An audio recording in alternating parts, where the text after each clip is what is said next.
Ya, hari ini kami membawa tim dari kantor wilayah, baik dari kantor wilayah maupun dari unit pelaksana teknis pemasyarakatan dan imigrasi yang ada di Yogyakarta. Kami bawa ke Cikarang dalam rangka kami mau study tim, yaitu dalam rangka mewujudkan zona integritas menuju wilayah bebas dari korupsi.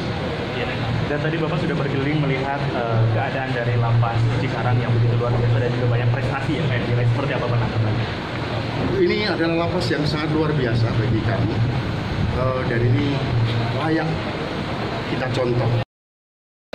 Jadi ini biar dibawa oleh teman-teman kepala lapas rutan, lapas, Pemasan, Kalimantan Selatan sebagai studi biru.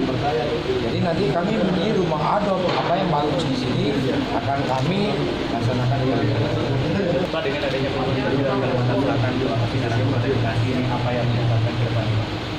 harapan kami lapas sekarang tetap menjadi role model prototipe lapas rutan terbaik di Indonesia. Sehingga kami juga nanti di Kalimantan Selatan mengikuti hal yang sama.